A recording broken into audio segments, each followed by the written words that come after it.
Everybody, Nick Baumgardner here from the Dre Free Press, along with Jeff Seidel after Michigan's 26-19 loss. 26-19, that's right. Yeah, 26-19 loss to South Carolina in the Outback Bowl. Michigan finishes 8-5. Jeff, in what was, one more horrible offensive day in a string of them all season for Michigan. This was an absolute total collapse. I mean, you're talking blunders, fumbles, interceptions, coaching mistakes, all the way across the board, an absolute collapse. And it starts with Harbaugh. I mean, he made mistakes. They couldn't run the ball. They couldn't protect the quarterback. All the way across the board, an absolute collapse. Yeah, I think it was 277 total offense today. 5 turnovers, all in the second half. They blew a 16-point lead in the second half with one thing after another. Brandon Peters turnover in the end zone. Higdon fumbles inside the 5. They had 2 turnovers inside the 10. I kind of really felt that this was a day where all of the issues that we've seen all season sort of kind of crashed together at once in the fourth quarter of the second half, and it was too much for them to overcome, and South Carolina kind of just found themselves, here's a win. Well, their coach, some of the quotes were interesting. They talked about having more toughness and grit, and just the inner fortitude of not making mistakes and making the plays when it mattered most, and Michigan absolutely could not do it. Yeah, I think I did the stats today, or when it was over with. I think they finished the season with 348-point-something yards of total offense, which is second worst in the last decade. And the big one, the whopper, is they finished the year with 9 touchdown passes, which is the worst program's had since 1975. So this was a year where, again, you just said it. Jim Harbaugh runs the offense, and we got questions all day, and I've gotten questions all season. Fire Tim Drevno, fire Pep Hamilton, all this sort of stuff, and that's fine. I mean, you can make staff changes in the offseason if you want, if you're Harbaugh. That's fine. But he's supposed to be the quarterback guru, and he's supposed to be the quarterback whisperer, and their quarterback play was horrible all season long. Doesn't matter who was in there, and that's the reality of it. So you can change your staff if you want. It's fine. But I don't know if that's going to be the end-all, be-all fix. And the interesting thing was coming into this game, Brandon Peters, who started the year as a third-string quarterback, this was his chance to show – not that he was going to earn the starting position, but that he should be absolutely in the discussion, that he could lock down if he played really well, and he absolutely did not. He came out struggling, 44. Overthrows, underthrows, and then by the end, when he had a chance to win the game, a couple picks. Yeah, so again, I mean, it's a lot of questions of, maybe Shea Patterson's just the answer. I continue to maintain it's not one person. It can't be. It's too much. Because even if you put Shea Patterson in this game, I don't think it's any different. I mean, because he doesn't get maybe he makes plays, but you still don't get the protection. You still don't run the ball.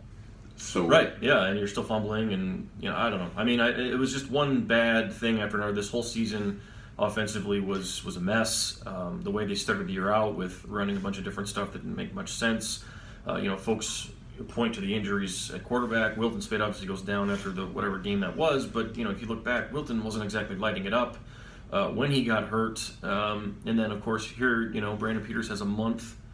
Whatever it was, 5 weeks to prepare for this, and he was not good at all. So they said he had swagger, and he came out. Yeah, it didn't look like it at all. I mean, they said a lot of things this year, and they did very little on the field, and that's the ultimate takeaway. They were not a good team, and in my opinion, I don't think they're that close to being a great team. I think there's a lot of folks that were upset with me when I said that. I wrote that the other day. I don't think it's one thing. I don't think it's, I think it's multiple layers of a lot of people who need to get better at all areas on offense.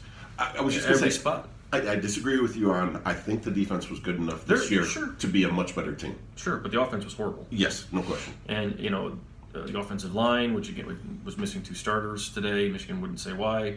But regardless, didn't matter who was starting this year on the offensive line. Nobody protected. Nobody really did much in the ground game.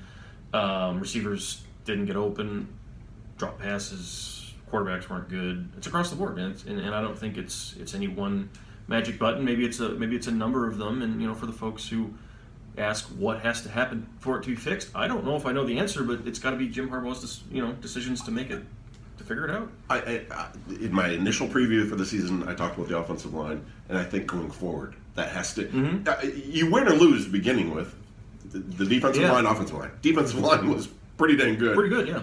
Yeah, so really it good. has to start with the offensive line. That would create you fix that, a lot of the other problems go away. And as you look forward, next season, they do bring a lot back. Michigan brings back close to 20 starters, depending on a couple, Winovich and some things here and there. But at Notre Dame, at Michigan State, at Ohio State, home against Wisconsin, home against Penn State. If you're asking me today, those are all games that they could lose. They're games that they could win, I suppose, in theory, but none of those are, that's a tough stretch. Right. And now you're going into year 4 where, you got to have it now. I was just going to say, after year 3, okay, we sit here, they end the season with 3 straight losses. They're nowhere near a national championship type team. No. And the great irony is this game is being played as a prelude, warm-up, just time filler before the real games that matter today, as we're filming this. You're nowhere near a national title championship game. You can't beat your rivals to this point. No. You're nowhere near the Big Ten championship game. At this point, he's done nothing. No, certainly not nearly enough to justify, what he's being paid, all the attention, everything else. No, I mean, nothing's really been accomplished. They had a fine year in 2015, not good enough last year considering all the talent they had, and then this year, of course, they were very young, but they didn't. And somebody asked me this the other day. Well, how do you say that it's because I wrote that they weren't gaining ground. They didn't gain any ground this year, and they didn't. They didn't. That's reality. And someone said, well, how can you say that when they were not favored to win any of the games that they lost in the regular season? I said, that's not what this is about. It's not about, if you just go through the motions and do, exactly what you're expected to do, I guess, by a Vegas odds book week to week, then you're a program that just exists. If you go do something that you're not supposed to do or beat people in difficult games and difficult situations, which they have not done at any point this year, and really if you look back in the last 3 years, they beat Wisconsin last year at home, a good Wisconsin team that beat the Big Ten champion Penn State team at home, and the year before they beat a Florida team in the bowl game. But I mean, who have they beaten? Not much. One thing that I will go back on, and I don't know the answer to this. I happened to watch the Wisconsin game just a couple days ago. Yeah.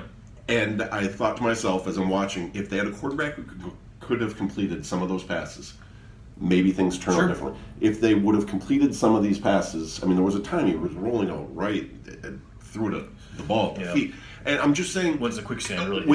With a good quarterback and good quarterback play, can that cover up some of the problems you're seeing on offense? I don't know. I'm just saying. I don't know. I don't know if that's enough. I'm not convinced. I'm not convinced that. Obviously you need to figure out your quarterback. You need to figure out your offensive line. I'm not convinced that you have enough playmakers around them to do. I mean, everyone told me all year. Donovan Peoples-Jones was a freshman, of course, but Donovan drops a punt late in the game, struggled with one earlier in the game, has a long way to go to being what I would consider a top-notch Big Ten receiver. I know Tariq Black was hurt, and maybe he comes back and is something really special, but he only played in 3 games, and we can't really sit here and say that. Higdon fumbles inside the 5. Evans really didn't do much today. The tight ends were good this year, but again, didn't do much today. It's everything. It's not just one thing, and that's kind of the thing that sticks with you when this thing wraps up. It's not just one thing. It's a lot of things. And that's probably the biggest surprise after year 3 of what you thought. That they're not close. Not close. No. And anyone who wants to say that they are is just it's wishful thinking. And maybe, not to say that things aren't impossible. Things can change. You can get a lot better in an off season, and maybe things break your way and you can fix stuff. Because the year. But what are we talking about here? Are we talking about fixing stuff to get to 10 wins again? Or are we talking about fixing stuff to get into the playoff? Right. So they're a long way away from that. Right. So they're a long way away from that, and the Big Ten East isn't slowing down. And right now, how do you look at it next year and say that how do you put them ahead of Ohio State, Ohio State, Penn State, or Michigan State right now? I don't know if you can. And especially the way they played in bowl games. Right. They all just rolled through people. Penn State was great. Penn State's going to lose some stuff. Wisconsin's quarterback's back. Penn State's quarterback's back. Michigan State's quarterback's back. You don't know who your quarterback is, and your offense had one of the worst seasons on record with a guy who was supposed to fix all this. Hasn't happened. Yep. So that's it. So on a cold, dreary day. Well, probably colder at home. Yes. But apologies. So we'll apologies to everybody back home. But in any event, you got anything else, Jeff? No, that's about it. All right. For Jeff, I'm Nick. We'll talk to you guys later.